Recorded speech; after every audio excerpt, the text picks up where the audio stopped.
Hello दोस्तों, आज की इस वीडियो में मोस्ट इंपॉर्टेंट क्वेश्चन पर बात करने वाले हैं कि द्वितीय अफीम युद्ध के कारणों तथा परिणामों का वर्णन करें। इसके लिए हम यहाँ पर एक ट्रिक लिख रखे हैं, ठीक है। यहाँ पर देखिए, बस मैं आपको ये वाला समझाऊंगा, उसके बाद आपको पूरा कंप्लीट समझ में आएगा, ठीक है। और द्वितीय अफीम युद्ध के कारण में आपको केवल ये 8 पॉइंट याद रखना है, और जब हम इसको द्वितीय अफीम युद्ध के परिणाम को देखेंगे तो केवल आपको ये 6 पॉइंट याद रखना है, ठीक है। क्योंकि हमारा क्वेश्चन है द्वितीय अफीम युद्ध के कारण भी बताना है और इसका परिणाम भी बताना है, ठीक है। तो सबसे पहले हम लोग देखते हैं दोस्तों ट्रिक की ओर कि क्या है ट्रिक। इसके पहले मैंने एक वीडियो बनाया था कि प्रथम अफीम युद्ध क्या, अगर नहीं देखें तो जाके देखो, उसमें भी मैंने डिटेल्स बताया है और हम यहाँ पर भी बताने का प्रयास कर रहे हैं। देखो दोस्तों, होता क्या है, यहाँ पर दो गो युद्ध होता है, एक होता है प्रथम अफीम युद्ध और एक होता है द्वितीय अफीम युद्ध। प्रथम अफीम युद्ध जो होता है वो सिर्फ और सिर्फ ब्रिटेन और चीन के बीच में होता है, लेकिन कुछ सालों के बाद फिर से द्वितीय अफीम युद्ध होता है, जो कि ब्रिटेन और अब फ्रांस दोनों एक साथ मिल जाते हैं, ठीक है। और ये दोनों एक साथ मिल करके, और इधर चीन अकेले होते हैं, अब ये दोनों के बीच में युद्ध हो जाता है और फिर से चीन हार जाते हैं, प्रथम अफीम युद्ध में भी हार जाते हैं और द्वितीय अफीम युद्ध में भी हार जाते हैं। अब ये लड़ाई झगड़ा होता क्यों है, प्रथम अफीम युद्ध क्यों हुआ और फिर दूसरा अफीम युद्ध क्यों हुआ। देखो, ब्रिटेन जो है ना, वो अपना व्यापार करना चाहते थे कहाँ पर, चीन में। और किसका व्यापार करना चाहते थे, अफीम का। मतलब ब्रिटेन वाले अफीम को बेचना चाहते थे चीन में, तो बहुत सालों तक इन्होंने बेचे भी। लेकिन अफीम एक नशीला पदार्थ है जिसको प्रयोग करने से आदमी को नशा चढ़ जाता है और वो आदमी का स्वास्थ्य खराब हो जाता है। तो चीन के सरकार परेशान हो गए कि हमारे लोग यहाँ बीमार पड़ रहे हैं, तो चीन की सरकार ने अफीम पर रोक लगा दिया। इससे ब्रिटेन वाले भड़क उठे और इससे प्रथम अफीम युद्ध हो जाता है, यानी पहला युद्ध हो जाता है इससे, ठीक है। फिर क्या हो जाता है, जब पहला प्रथम अफीम युद्ध होता है उसके बाद चीन का हार हो जाता है और एक संधि होता है, यानी कि एक बैठक होता है जिसमें से बताया जाता है कि चीन ने गलत किया है। जब हम उसको यहाँ अपना व्यापार करने के लिए दे रहे हैं तो ये भी हमको यहाँ पर व्यापार करने के लिए दे, ठीक है। लेकिन चीन मना क्यों कर रहा है, तो एक संधि हुआ जिसमें से चीन को गलत ठहराया गया और चीन को जुर्माना के रूप में बहुत ही तड़पाया गया। इसको जुर्माना के रूप में इसको बहुत सारे क्षेत्रों मांगा गया, बहुत सारे जगह को लूट लिया गया, ठीक है। और उस संधि में मेन चीज़ ये कहा गया कि चलो अब जो हो गया सो हो गया, अब हम क्या कर सकते हैं, अफीम का युद्ध हम फिर से अफीम का जो व्यापार है वो फिर से हम चीन में करेंगे। इस बैठक में यही कहा गया, ठीक है, कि हम फिर से क्या करेंगे, अब चीन में हम जाएंगे और अपना व्यापार करेंगे। तो पूर्ण रूप से अगर मैं बोलूँ ना, तो चीन के सरकार इस चीज़ को एक्सेप्ट नहीं कर रहे थे, नहीं मान रहे थे, लेकिन ज़बरदस्ती थोपा गया, ठीक है, कि अब हम क्या करेंगे, चीन पर अपना व्यापार करेंगे अफीम का, ठीक है। अब कुछ साल हो जाता है, उसके बाद फिर से चीन के सरकार ने मना कर देता है कि नहीं, हम अफीम का व्यापार यहाँ पर करने नहीं देंगे। तो ब्रिटेन वाले भड़क उठे, ठीक है। और अब सिर्फ ब्रिटेन ही नहीं, अब ब्रिटेन के साथ फ्रांस भी मिल गया। अब ब्रिटेन और फ्रांस दोनों मिल गया, ये दोनों ताकतवर हैं, ठीक है। और ये दोनों अब मिल गए और ये दोनों अब यहाँ पर व्यापार करना चाहते हैं चीन में, ठीक है। और अब सिर्फ अफीम का व्यापार नहीं, अब अलग अलग व्यापार भी यहाँ पर चीन में करना चाहते हैं। और निश्चित सी बात है कि ब्रिटेन और जब फ्रांस मिल जाता है तो चीन को तो हरा ही देंगे, तो फिर से दूसरा अफीम युद्ध होता है और चीन का हार हो जाता है। और ये सिर्फ नाम होता है कि द्वितीय अफीम युद्ध।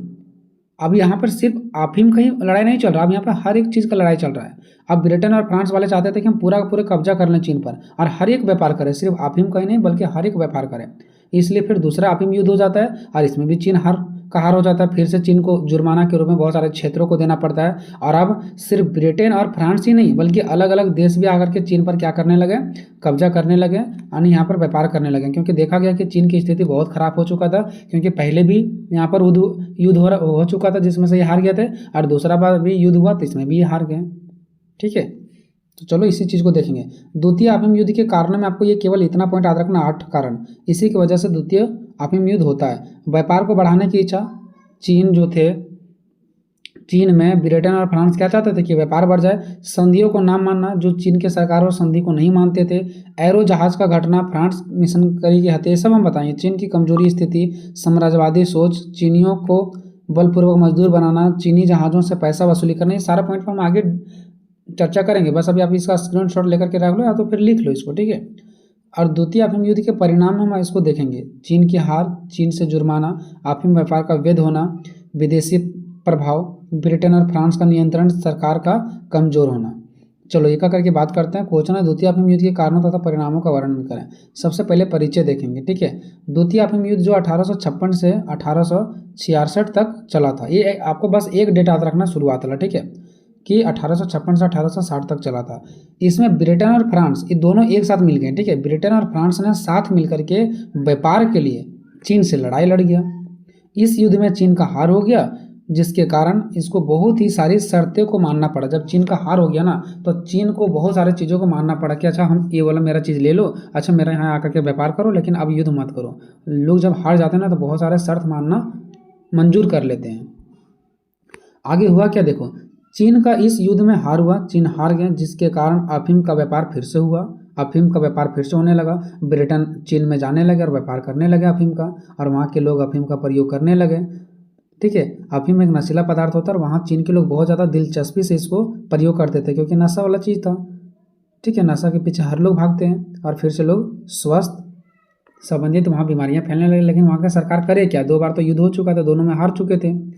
बंदरगाह खोलना पड़ा। देखो, जब चीन हार जाती है ना, तो फिर से अफीम का व्यापार बढ़ जाता है, बंदरगाह को खोलना पड़ता है। बंदरगाह क्या होता है दोस्तों, जो समुद्र के माध्यम से व्यापार होता है, ठीक है। जो नाव वगैरह जाता है, जहाज वगैरह आता है जाता है, तो मान लो कि 2 देशों के बीच में समुद्र और वहाँ से जहाज आ रहा है जा रहा है, तो जो समुद्र के बगल में जो जगह होता है ना, जहाँ पर जहाज को लगाया जाता है, सामान उतारा जाता है, उसी को बंदरगाह कहा जाता है। तो जब मान लो एक देश की बंदरगाह नहीं खोला जाएगा, तो ये जहाज जाकर के अपना सामान कहाँ उतारेगी, ठीक है। तो यही होता था, चीन ने अपना बंदरगाह नहीं खोले थे दूसरे देश के लिए कि दूसरा देश यहाँ नहीं आ सकते हैं, लेकिन अब उस बंदरगाह को भी चीन के द्वारा खोला गया, ठीक है। चीन के बहुत सारे क्षेत्रों को भी देना पड़ा, बहुत सारे चीन का जो क्षेत्र था वो भी जुर्माना के रूप में इसको गलत ठहरा दिया गया और जुर्माना के रूप में बहुत सारे क्षेत्रों को भी ले लिया गया। मतलब चीन का 3 नुकसान होता है, अफीम का व्यापार फिर से हो जाता है चीन में, इसके बंदरगाह को लूट लिया जाता है, यानी कि खोल दिया जाता है, और बहुत सारे क्षेत्रों को भी लूट लिया जाता है।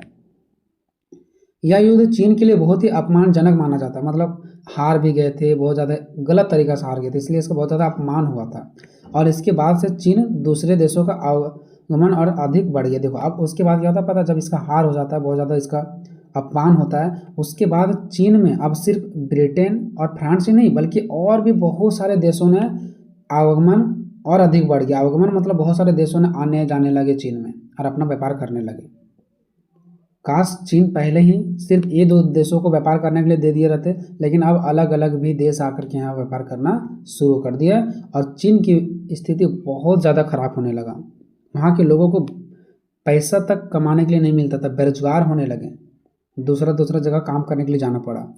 द्वितीय अफीम युद्ध के कारण, ठीक है। तो यहाँ पर टोटल मैंने कितना कारण बताया, 8 कारण बताया है, 8 का स्क्रीनशॉट ले लो। बाकी हम क्या करते हैं, एक का करके सारे पर हम चर्चा करेंगे और आपको आसान शब्दों में बताने का प्रयास करेंगे। पहला, व्यापार को बढ़ाने की इच्छा। देखो, जो ब्रिटेन और फ्रांस देश था ना, इसको पश्चिमी देश भी कहा जाता है, ठीक है, ध्यान रखेंगे। जो ब्रिटेन और फ्रांस है वो पश्चिमी देश भी कहा जाता है। तो जो ब्रिटेन और फ्रांस थे ना, वो अपना व्यापार को बढ़ाना चाहते थे, इसीलिए चीन पर युद्ध कर देते हैं, ठीक है।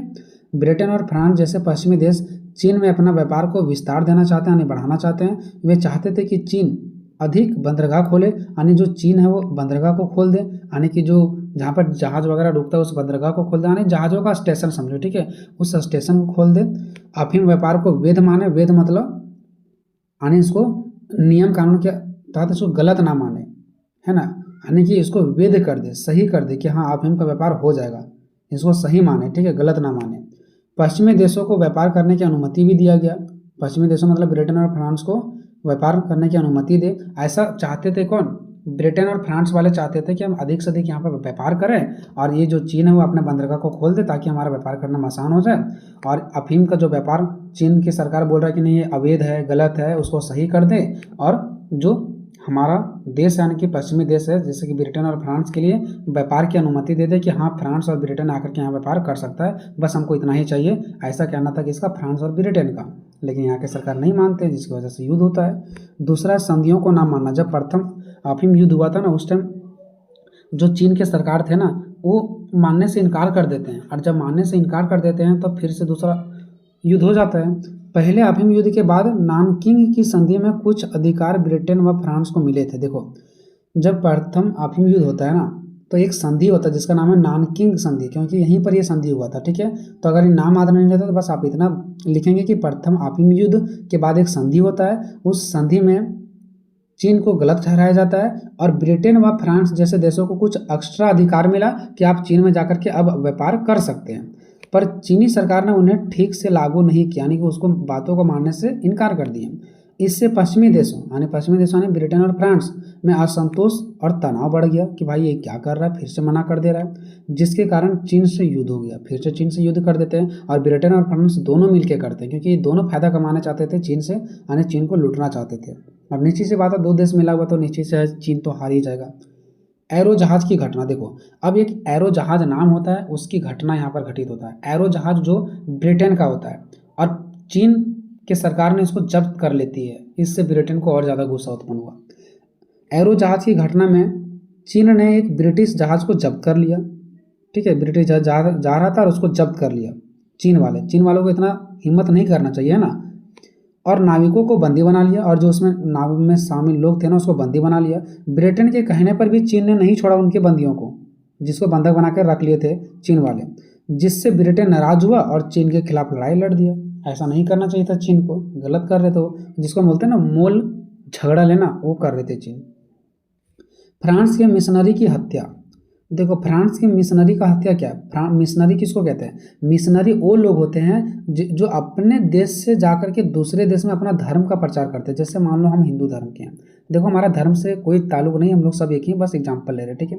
हम हिंदू धर्म के हैं तो भारत से हम पाकिस्तान में जाएंगे, नेपाल में जाएंगे, अलग अलग देशों में जाएंगे और हम अपना धर्म का प्रचार प्रसार करेंगे, तो हम हो गए मिशनरी, यानी भारत की मिशनरी। वैसे ही फ्रांस के मिशनरी गए थे चीन में और उसका हत्या हो जाता है, तो फ्रांस के लोगों को भी बुरा लगता है। तो चीन में एक फ्रांसीसी मिशनरी की हत्या कर दिया जाता है।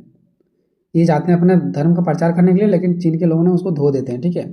जिससे फ्रांस ने युद्ध का कारण बताया, कहा कि वो मेरे मिशनरी के लोगों को हत्या किया है, इसीलिए हम चीन के साथ युद्ध लड़ेंगे। अब इधर से फ्रांस भी रेडी हो गया, उधर से ब्रिटेन तो लड़ ही रहे हैं, इधर से फ्रांस भी रेडी हो गया। इसलिए हम बोल रहे हैं कि चीन मोल झगड़ा ले रहे थे, उसका हत्या नहीं करना चाहिए।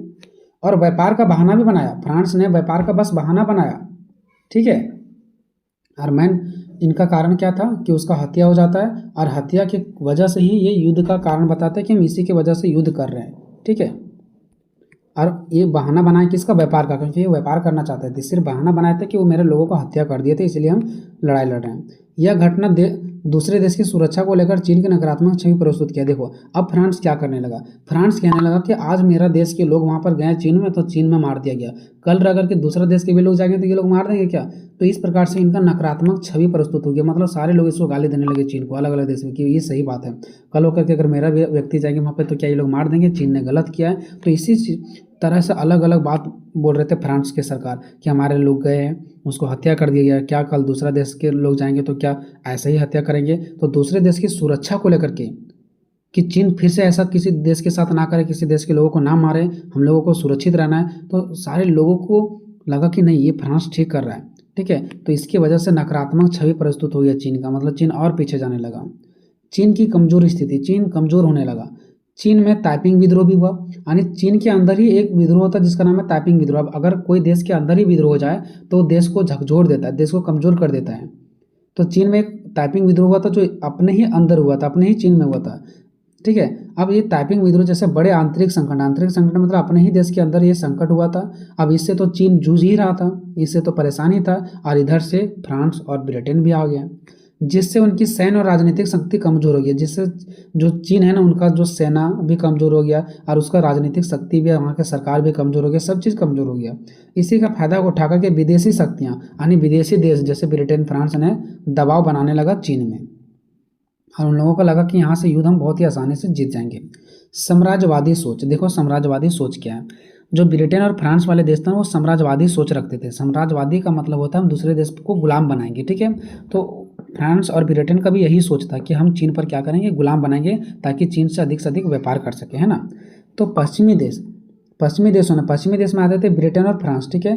तो पश्चिमी देशों का साम्राज्यवादी सोच था, वे एशिया के देशों में कब्जा करना चाहते थे। एशिया के देश में कौन, यानी कि चीन में, चीन हमारा एशिया के अंदर ही आता है, ठीक है। तो वे एशिया देशों के संसाधन और बाजारों पर अधिकार पाना चाहते थे। वो चाहते थे कि एशिया देश में हम किसी न किसी देश पर अपना अधिकार करें और वहाँ के संसाधन और बाजारों पर अधिकार पाएँ, वहाँ के चीज़ों को हम लूटपाट करें, ठीक है, और वहाँ के बाजार में हम जाकर के अपने सामान को बेचें। इसलिए उन्होंने चीन को सैन्य शक्ति के बल पर, इसलिए चीन को अपने शक्ति के बल पर, ब्रिटेन और फ्रांस ने अपने सेना के बल पर चीन को हराकर वहाँ पर व्यापार करना क्या कर देते हैं, शुरू कर देते हैं।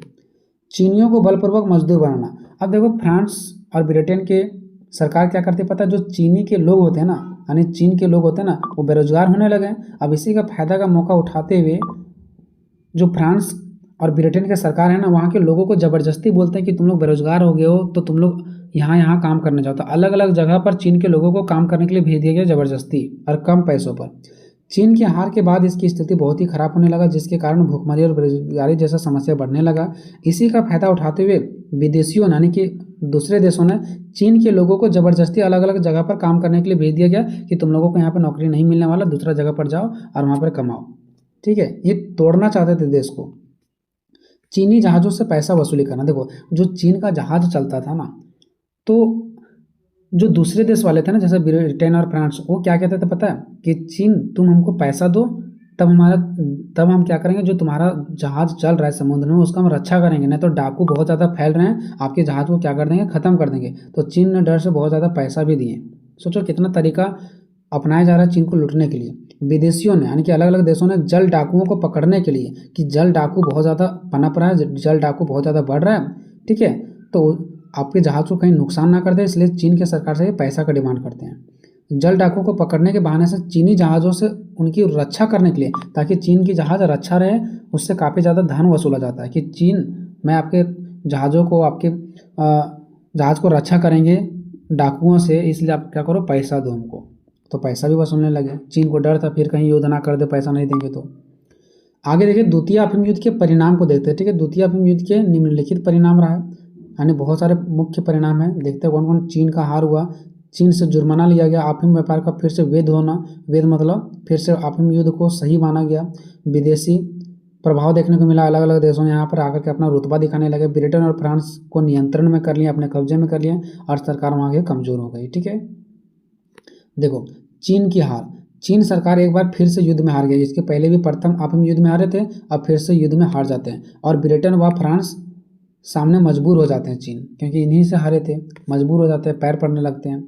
चीन से जुर्माना, चीन को युद्ध का जुर्माना देना पड़ता है, कई बंदरगाह खोलना पड़ता है, विदेशी व्यापार को छूट देना पड़ता है, और कई सारे क्षेत्रों को भी खोना पड़ता है चीन को।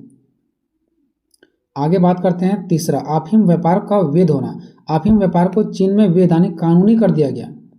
जैसे होता है ना कि एक ऐसा काम करना जो कानूनी तौर पर क्या है, गलत है, तो उसको कानूनी तौर पर सही माना गया, जिससे विदेशी व्यापारियों को अधिक सुविधा हुआ। ठीक है, जब अफीम को फिर से वैध कर दिया गया कि हाँ आप व्यापार कर सकते हैं, तो बहुत सारे व्यापारी यहाँ पर आते हैं और क्या करते हैं, अधिक से अधिक पैसा कमाते हैं। विदेशी का प्रभाव, विदेशी मतलब अलग अलग देशों का यहाँ पर प्रभाव बढ़ने लगा, क्योंकि चीन कमजोर होती जा रही थी। द्वितीय अफीम युद्ध के बाद चीन में विदेशी प्रभाव बढ़ने लगा और देश की संप्रभुता कमजोर होने लगी, और चीन की जो संप्रभुता है, जो चीन के जो देश की अर्थव्यवस्था है, वो धीरे धीरे कमजोर होने लगी। ब्रिटेन और फ्रांसीसी का नियंत्रण, ब्रिटेन और फ्रांस दोनों का नियंत्रण चीन में होने लगा। युद्ध के बाद ब्रिटेन और फ्रांसीसियों ने चीन में अपना नियंत्रण बढ़ाया, है ना, यानी कि अपना कब्जे में कर लिया, और देश के कई हिस्सों में अपना प्रभाव क्षेत्र स्थापित कर लिया, अपने कब्जे में कर लिए बहुत सारे क्षेत्रों को। सरकार का कमजोर होना, द्वितीय अफीम युद्ध के बाद किंग यानी वहाँ के जो राजा थे चीन के, ठीक है, वहाँ की सरकार कमजोर होती गई। ठीक है, और वहाँ के मतलब बहुत सारे, वो पहले से भी कमजोर थी ना पहले से, और धीरे धीरे और भी कमजोर होती गई। ठीक है, और देश में राजनीतिक अस्थिरता बढ़ गया, और जो देश की राजनीतिक अस्थिरता है ना, मतलब जैसे तैसे हो गया, सब तहस नहस हो गया, है ना।